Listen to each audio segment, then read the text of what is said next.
Christ the Redeemer គឺជារូបសំណាករបស់ព្រះយេស៊ូវដែលមានទីតាំងនៅក្នុងទីក្រុង Rio de Janeiro ប្រទេសប្រេស៊ីលស្ថិតនៅលើកំពូលភ្នំ Corcovado កម្ពស់ 700 ម៉ែត្រក្នុងអូសៀនជាតិទីជូកាដែលអាចមើលឃើញទីក្រុង Rio de Janeiro ទាំងមូលរូបសំណាកនេះបង្កើតឡើងដោយជាងចម្លាក់ជនជាតិបារាំងប៉ូឡូញ Paul Lewandowski និងសាងសង់ដោយវិស្វករជនជាតិប្រេស៊ីល Hector da Silva ចំណែកជាងចម្លាក់ជនជាតិរ៉ូម៉ានី Sor Leonida គឺជាអ្នកឆ្លាក់រូបមុខរូបសំណាក Christ the Redeemer ត្រូវបានសាងសង់ឡើងនៅចន្លោះឆ្នាំ 1922 និង 1931 មានកម្ពស់ 30 ម៉ែត្រដោយមិនរាប់បញ្ចូលជើងទម្រកម្ពស់ 8 ម៉ែត្រនោះទេដៃដែលលាតសន្ធឹងមានប្រវែង 28 ម៉ែត្រមានទម្ងន់សរុប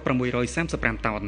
វាគឺជារូបចម្លាក់បែប Art Deco ដ៏ធំបំផុតនៅក្នុងពិភពលោកនិងជានិមិត្តរូបនៃសាសនាគ្រិស្តជុំវិញពិភពលោកហើយរូបសំណាកនេះក៏បានក្លាយជារូបតំណាងរបស់ទីក្រុង Rio de Janeiro និងប្រទេសប្រេស៊ីលផងដែរកាន់តែអស្ចារ្យ Christ the Redeemer ត្រូវបានបោះឆ្នោតជ្រើសរើសជាអច្ឆរិយៈថ្មីទាំង7របស់ពិភពលោក